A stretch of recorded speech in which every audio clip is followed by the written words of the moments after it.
Hello, my friend, and welcome to the 550th episode of the Sales Podcast. I'm Wes Schaefer, the Sales Whisperer, your host. Today we've got Robert Gitell. This is an interesting chat. He's the VP of Sales at a company that works in the legal industry, so they sell to attorneys. And so when I was talking with him and his team about, what would he talk about? Because I'm like, do you want to demo your software or what? And but he has an interesting background in sales, and especially in this role. But then I realized he's got a unique approach for hitting high-powered people, right? Attorneys. You always hear attorneys, doctors, lawyers, blah, blah, blah, engineers. Everybody wants to target these folks. I know when I was a stockbroker, you want to go after people with money. So you would think an attorney has money, and they do, by and large. But we get into, how do you approach these people that may have a God complex, right? Attorneys, doctors, they're smart people. They're well educated, but, sometimes they're know-it-alls.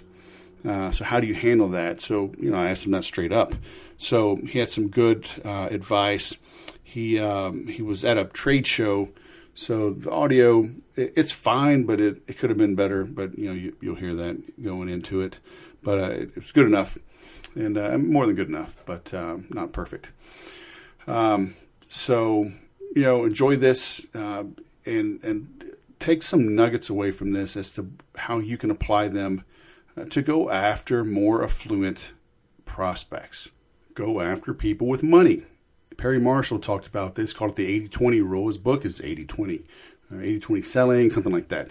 But Perry has an engineering background. I started working with him back in 2008. Smart guy, honest guy. And what he proposes is that if you look at your most common product or service, and then 20% of those customers would buy something from you if you added a zero to it. So you have a $100 service, you sold it to 100 people. 20 of those people would buy a $1,000 program from you.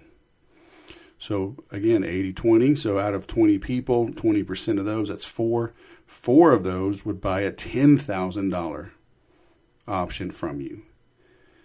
And look at what Apple does. I was just talking to my son yesterday about this. Apple came out with this new display. It's a 5K display, and everything's extra. The coating's extra, different mounting brackets extra, and it could be well over $2,000 just for this monitor. And the next one they offer after that is, I think he said $5,000. So there's a little bit of anchoring. Some will call it a red herring. But having higher priced products, services, offerings, it can help your sales in multiple ways.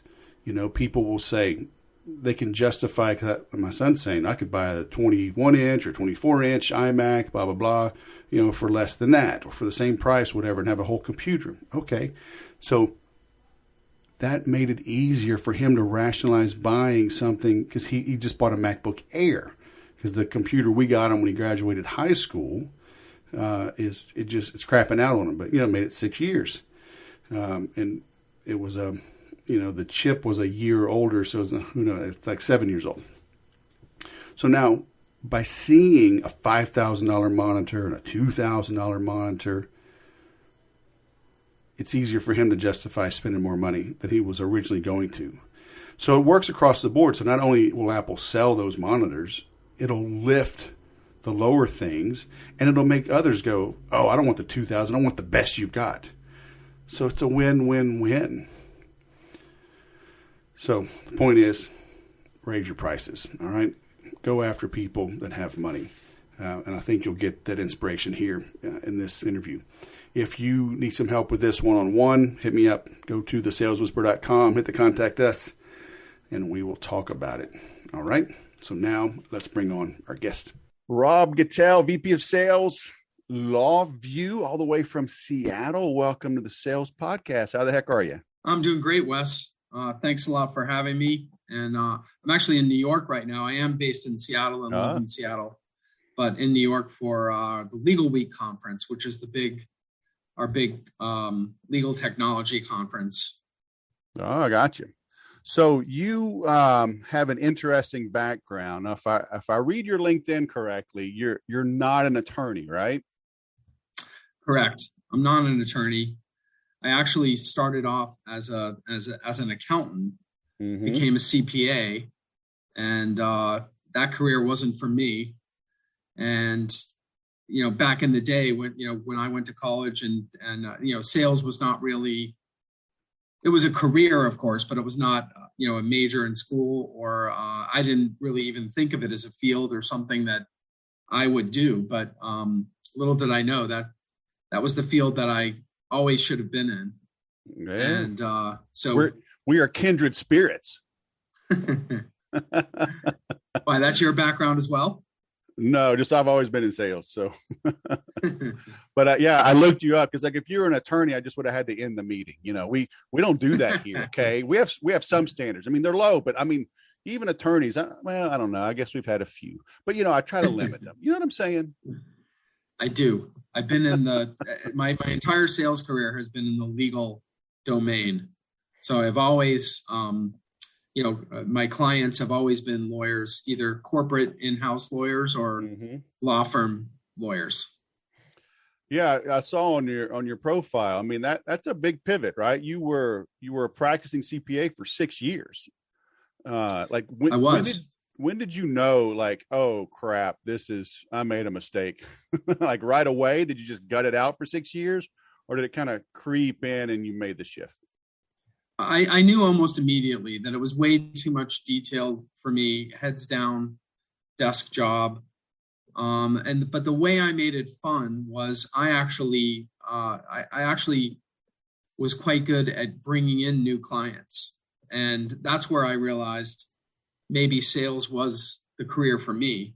I was quite good. I was better than most of the other CPAs at the firm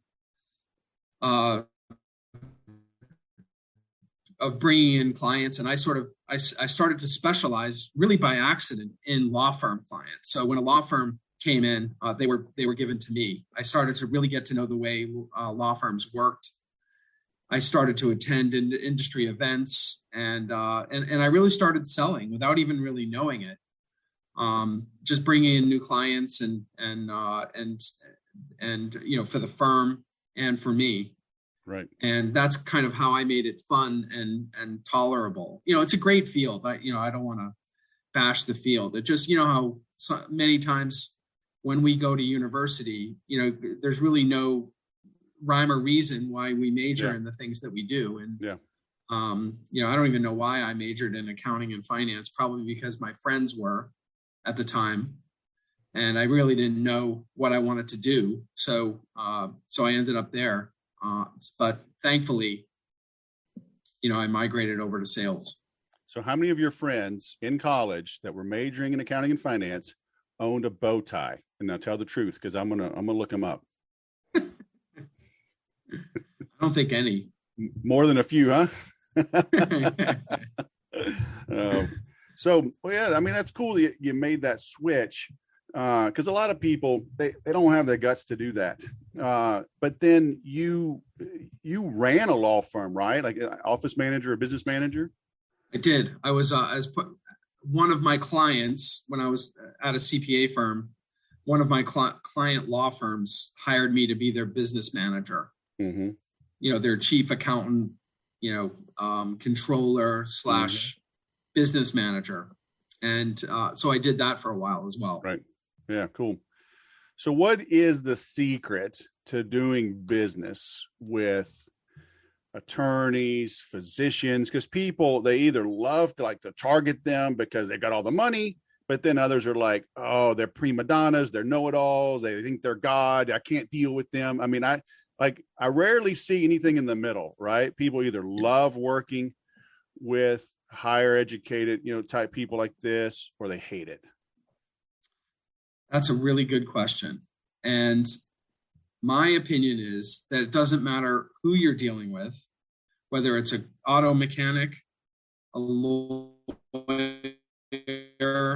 doctor, if you're curious about what makes them tick, how their business is run, what problems they have, and I mean really interested, not just running through a checklist of questions, pretending to be interested, but really interested. And by that, I mean asking the right follow-up questions, leaning in, really being interested, and quickly the client, they find that out. They're saying to themselves, wow, Rob is really interested in my business. He's curious. He's asking good questions. He's asking the right questions. This is a guy I want to do business with. So I don't think it matters what the industry is, what the level of complexity or that person is involved in. I think if you are a curious, consultative person, that comes across, and they want to do business with you. So do you find that even though, an attorney obviously has a high level of education, they're, by definition, they're probably pretty smart. Typically they're making more money than the average bear, but do they have the same fears and worries and concerns as the auto mechanic or the chiropractor? 100%. Yeah. 100%. They're interested in how their peers are doing things. They're interested in, they've got some real problems that keep them up at night about the way they practice law or the way they run their business or the way things work in the legal department, if it's a corporate legal department. And if I have a solution that's going to help solve those key problems, then they're going to want to talk to me. Now, the hard part is getting them to talk to you, to have that kind of a conversation. And, that's the age-old problem in sales. Mm-hmm. So I don't know that I've tackled that. Every day I'm trying to tackle that problem, just like everyone else in sales is. Yeah. Well, so don't funny. You think, Wes, you agree? What's that? Don't you agree? Oh, yeah. Yeah. It's so funny. I talked with salespeople, right, about sales training and getting some help. And they'll always say, I'm really good once I get in front of a qualified prospect. I'm like, oh, so like that minimum wage person is really good at McDonald's once they get in front of a qualified prospect, i.e. me, who's hungry and has my cash in hand, right? I mean, it's like, yeah, the hard work has been done. Nobody wants to do that. The hard part.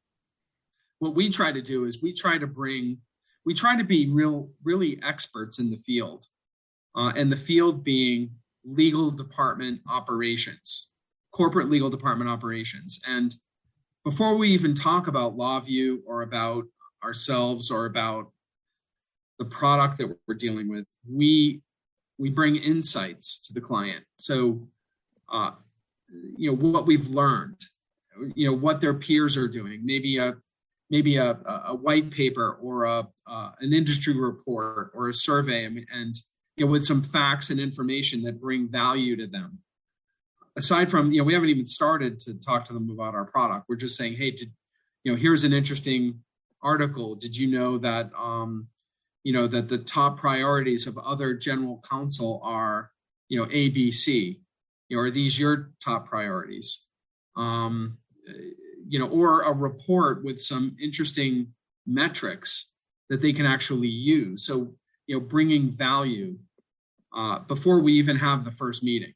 And where hopefully they're saying, hey, I can really use this piece of information or this report or this template. So, I mean, that's worked pretty well. Yeah. So LawView, and it's spelled VU, right? So it's saying workspaces. Is this kind of like, is it like Slack or a project management software basically for attorneys? Yeah, it's a combination of all of the above. So it basically helps an in-house legal department manage all of the work going on. So let's say take any large company that has their own in-house legal department. They have litigation related work coming in. They have contracts that are being requested around the business. They have compliance related work that they need to do for the corporation. They have securities and securities work that if they're a public company. And they've got incidents, employment related issues that come up. So they have all that kind of work, and they need a method to keep track of it, to assign it, to do the work, and then to be able to report on it later. So that's what LawView does. It's basically a workflow tool, and it helps them also work with their outside firms. And I like to think about it as it's Salesforce. The way sales organizations use Salesforce to organize their world and to project manage their opportunities. That's what LawView is to a law department. It helps, it organizes the world of the in-house legal department, if that makes sense. Sure. And so is there a lot of competition for you, or are you like introducing this concept for the first time, right? So are you trying to stand out from the crowd, or are you trying to get your prospects to even admit this is a benefit? Yeah, it's a good question. So probably about 10 years ago, most legal departments did not have a system like this. They were managing the work on yellow pads, on Excel, by using Excel. They were basically doing this manually, or allowing all the lawyers in the department to manage their work their own way. The general counsel did not have any visibility into what everybody was doing, really. And so then legal operations became a thing, and many companies sprung up and are now making, doing these systems, producing these systems. They're generally known as matter management systems and legal matter management. And so we are not the only game in town. It's a very competitive space. There's probably 10 providers of varying types. We do think that we have a different way of doing things, in the sense that the way LawView manages the work going on is unique, in the sense that it connects everyone around the entire business. It integrates with the tools that the lawyers are already using, like Microsoft tools, Slack. So it integrates with those tools, and it does it in a little bit of a different way. So if you speak to 10 prospects, have like 8 of them at least heard of you, or are you still explaining who you are as well as what you do? I think we're very well known. LawView it's a New Zealand company, and so very well known in that region, across New Zealand and Australia. We're just breaking into the United States, probably, but I think LawView has been very present on social media, at all the industry conferences over the last year or so. And so I think people are learning who we are more and more. So I would say that if you asked anyone in the industry, they probably have heard of us. Some probably couldn't explain what we do. So we are in the process of doing a lot of brand awareness type work, marketing, a lot of marketing work, digital marketing. And I think we're really good on social media. And I think we've got a great marketing department that does a good job in that regard. So I think everything is going to change in the next 12 months. I'm the first VP of global sales for the company. I just started not even 2 months ago. Oh, wow. So right there and I'm building a US team from the ground up. So I think a year from now, everything's going to be different. I think we'll be very well known and a key player in the space a year from now. Yeah. I mean, the reason I asked, right, so like our listeners, so we can kind of position this, they can think through where are you in the space? They can look at where they are and then kind of compare like what's working, right? So some of my listeners, right, maybe with smaller companies, they may be the owner of a small business. They maybe don't have a big budget for marketing. So they're doing a little more guerrilla type marketing. What are you seeing? Like what's been working for the company so far, and what are you implementing over these 12 months to light a bigger fire? Yeah. So I think that's very much where we started, is guerrilla marketing. I think the founders and the early employees did a lot of posting on LinkedIn, not only about the product itself, but about what they were doing. Let's say, cataloging their travels, or when they were attending conferences, and I think they built a lot of curiosity, and now that has then progressed from guerrilla marketing to more organized. The marketing department now is very sophisticated on social media. They do a lot of casting of a wide net in terms of postings, providing industry insights that folks want to take a look at. We have a community called InView that is we just passed 2,000 members of InView, and that's a community that lawyers can join to share best practices. Where is that hosted? That's hosted. I believe it's inview.com, INVIEW, or there are references to it on the lawview.com website. Oh, so this is your own. So it's not like a group on LinkedIn or something. This is like a membership community, like on WordPress or wherever you host. It is. Separate. It's okay. We host it. It doesn't cost anything to join. It also is a LinkedIn group.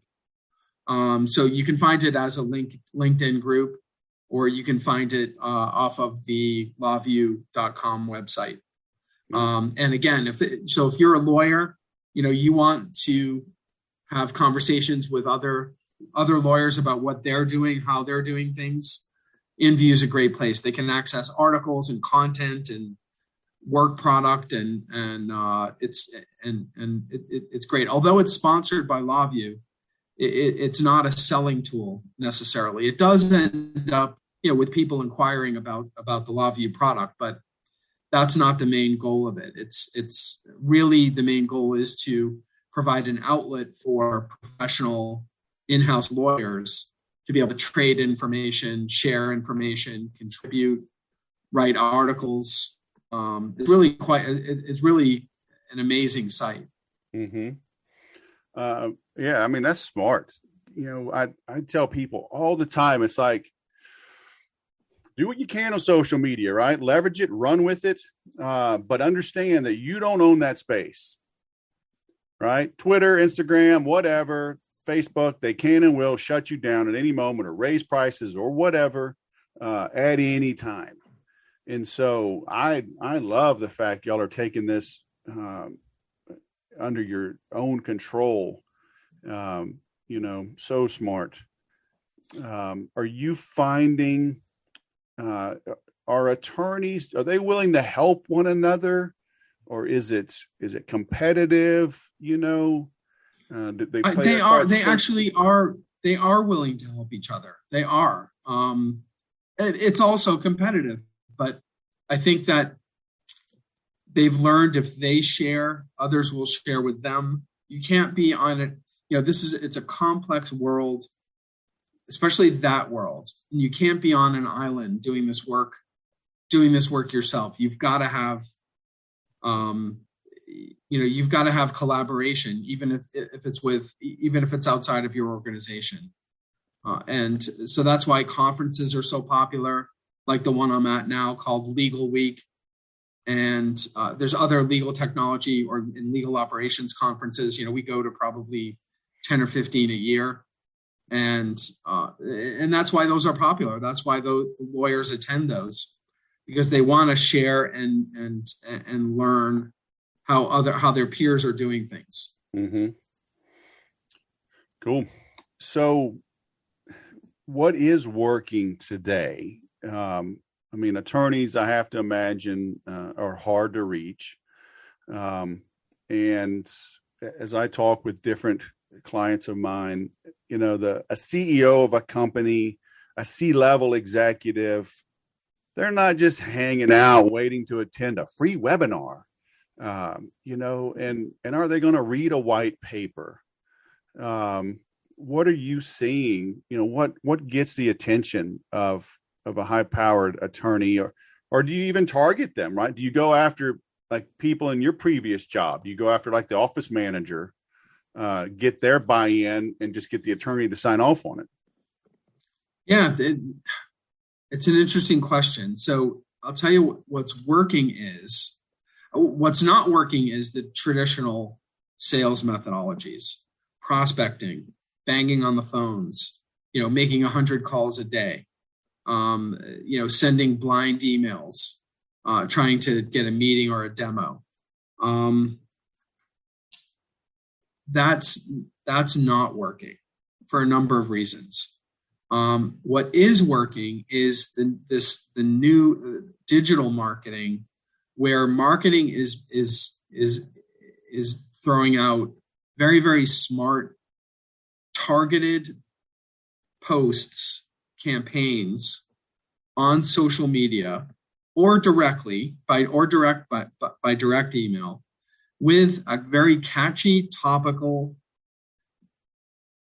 tool or industry insight that is meant to catch the eye and address, you know, the key challenges and problems of these folks, whether it be the general counsel, the office manager, the paralegal, the legal operations person.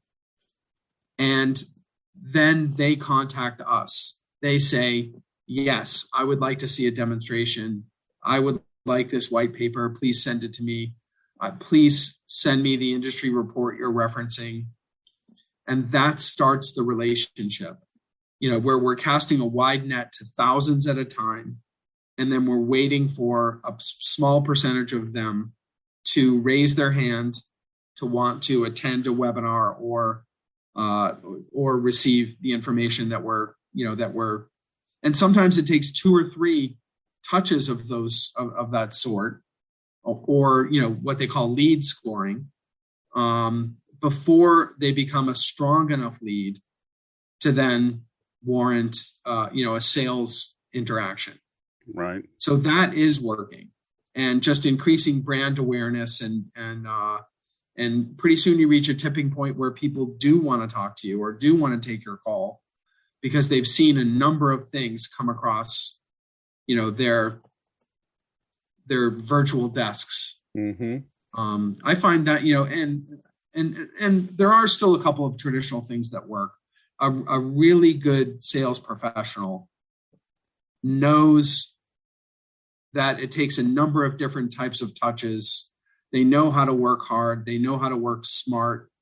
So I think as a sales leader, if you can find those diamonds, you know, that will always work. They'll find a way, one way or the other. And, sometimes I don't know how they do it. It's there's not a thing you can write down 1, 2, 3. This is how it's done. It's just, they've got, you know, that fire in the belly, that knowledge that they've always done it, no matter, you know, what industry or job they've been in. It's really interesting what makes a top performer like that always successful. Mm-hmm. So are you targeting, the named partners, or are you going, you know, a level down to the business manager and trying to pique their interest? Both. So the top person in a corporate legal department is the general counsel. So we might target, or the other top title in a corporate legal department is the director of legal operations. They're the ones that are charged with bringing in legal technology to help the legal department run. And so we target one or the other. But really, but you're right. Sometimes it is the paralegal, the office manager, one of the staff attorneys that's charged with making those sorts of evaluations and decisions. So, we might start with the general counsel or the director of legal operations, but we also might try other people within the department as well. And when you mention social media, are you doing organic posts? Are you doing like boosted sponsored posts? Are you running ads on? We do all of the above. Okay. Yeah, we do all of the above. We do placement ads. We do some of the Google advertising, industry associations, and we do just our own posts. So we keep track of what's working and what isn't, and then we eliminate things that aren't working. We add, we invest further into things that are working.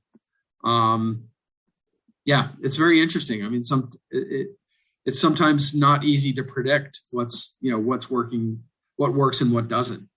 Mm-hmm. Are y'all doing some TikToks, point and play the boots and the the Macarena, whatever? Like I hear attorneys are really into TikTok. We haven't tried anything with TikTok yet, or anything like non-traditional like that. But who knows? I mean, we have a really creative marketing department, and who knows what they'll try next. But I tell people all the time, once you get behind closed doors, or once they get out of the office, put their sweats on, and they're into their hobby, right? Golfing, jiu-jitsu, whatever. They're just humans. So do you find like high-powered people like this? Are they still scrolling through Instagram and Twitter and commenting on LinkedIn like regular mere mortals, or is it a little harder to get them? I think they are, especially, business related sites like LinkedIn and there's some legal industry specific ways to make connections as well. But I don't think very much on Facebook and Instagram. I don't think we don't do much in that regard, but the business related sites, I think they do. They're interested in their colleagues. They're interested in their peers. And they readily, when I reach out to make a connection on LinkedIn, I get very few who refuse that connection, even though they know I'm in sales. But I think there is a need for, to stay connected to fellow lawyers, but also to technology providers like LawView.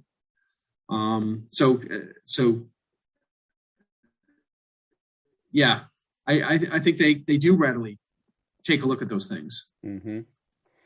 So you mentioned you're at a trade show right now. What are y'all doing for this trade show to stand apart? Yeah, that's a really good question, because it is in very, very much a traditional trade show with booths and those don't really work that well anymore. Relying on people to come by and stop by, and none do, or very few do. We do work. It's a fun group. LawView, we try to be fun. We try to be the life of the party, and get a lot of attention. Well, why didn't you call me? I'd go. I'll spruce that thing up. All right, we'll talk later. Come on, we'd love to have you down here, Wes. We wear LawView t-shirts, and we're not really dressed in a traditional way, and give away lots of fun stuff and do a lot of posting. This morning, it's actually very exciting. I can send you a picture of it. This morning, the group went down. There's about 10 of us here from LawView, including the two founders came in from New Zealand, and we all went down to take pictures in Times Square. And it was kind of a surprise. They had arranged for the big screen, the NASDAQ screen, to have for LawView to be up on the NASDAQ screen. So at a certain time, it popped up, and it was amazing. And we got pictures taken, and I'll send you a picture. Yeah, that's awesome. So a lot of just stuff like that. They're very creative and very out there to try to just create excitement, and people want to get on the LawView bandwagon and see what we're all about. So who's attending this conference? Are you meeting a lot of these top partners? Are they sending their staff? Yeah. So law firm, a lot of, usually sometimes it's partners and staff and operations folks, on the law firm side. On the corporate side, it's some general counsel, some probably mostly legal department operations people who want to come down, and there's a series of sessions, of course, or classes, and then there's a big exhibitor hall, huge exhibitor hall where all the legal technology providers display and have their booths set up, and it's really quite huge. I think there's 8,000 attendees and probably 300 vendors here. Dang. It's a really big show. Was it always that big, or was there like pent up? It was actually bigger in COVID? The past. This conference has been around for a long time. It used to be called Legal Tech. Now it's called Legal Week. But it used to be specifically a technology conference. And now it's just more of a general conference. But yeah, they give classes. There's classes that the lawyers want to attend on issues of the day. And then there's they go and they see what the latest and greatest technology is. And many of them are kind of shopping for, solutions that they need to help run their firm or their in-house legal department. So I think there's 8,000 this year, but in the past, there've been way more than that. I think, because this is the first year that's in person after the pandemic, I think it's still a little bit lighter on attendance. What is the general consensus of attendees?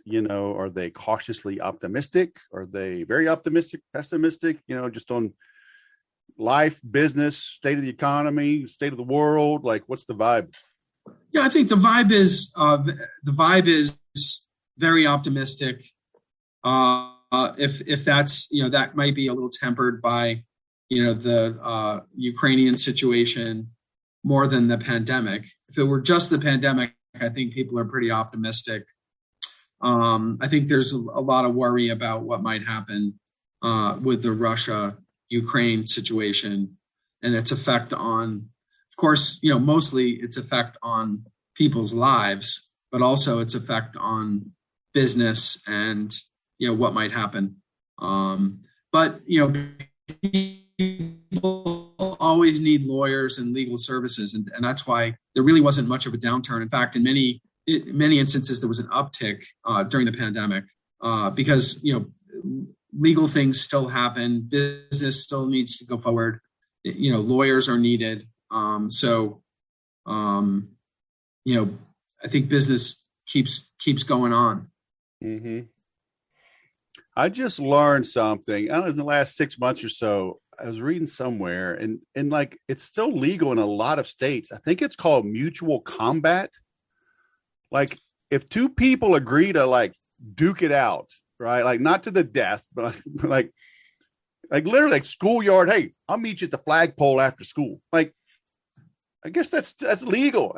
We should just do that more. People just punch each other in the face, buy each other a beer when it's done. Like, all right, let's just move on. Why don't we do more mutual combat? Or at least arm wrestle or something. Good grief, thumb wrestle, something. Goodness gracious. I'm telling you, you remember back in the day when we were kids, right? I'm still friends with some dudes. Like, we duked it out, man. I mean, blood broke that finger on a dude's face, and we're friends. Just suing each other too much.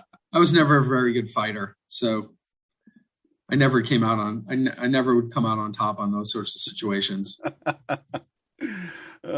We just, it's never too late to learn, right? I've been doing jiu-jitsu now 5 years. I've gotten kind of good, but now I realize too. Good thing I kind of kept my mouth shut for the most part, because there's some There's some stone cold killers walking around that don't look like it.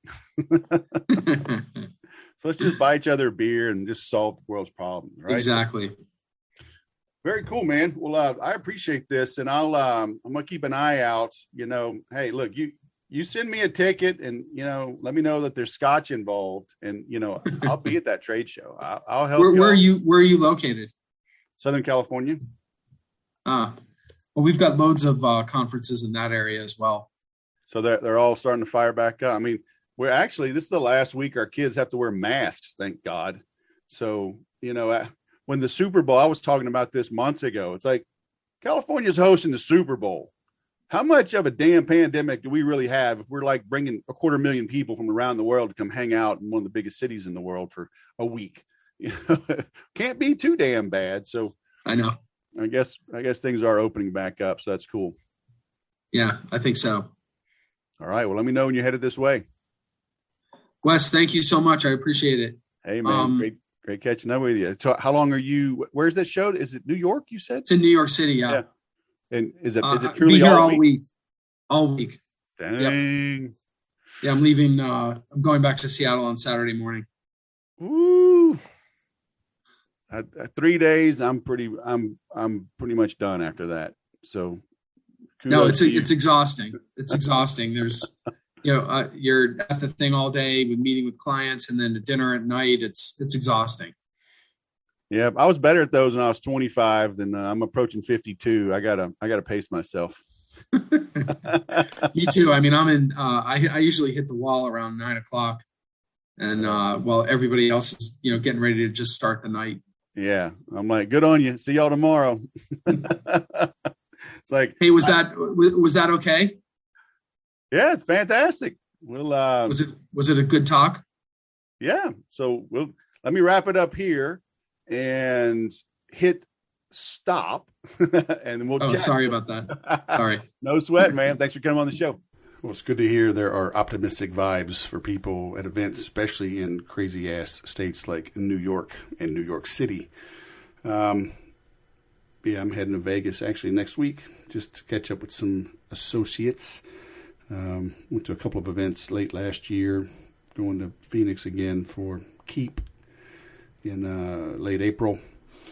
So it was cool to hear. But, like he says, be curious and committed to helping your clients to gain their trust in business. I love the way that he targets all of the top people at his target accounts.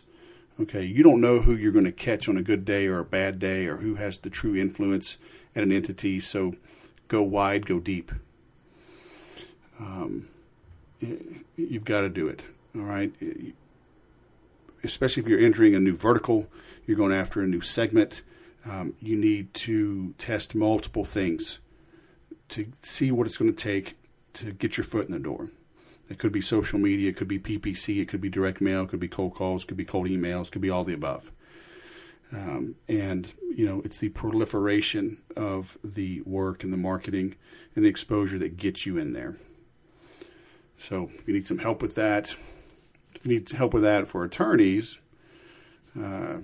give Rob a call. If you need help with attorneys or anybody else, give me a call. It's what I'll help you figure out. All right? It's time for bed. Thanks for listening. I'll go sell something.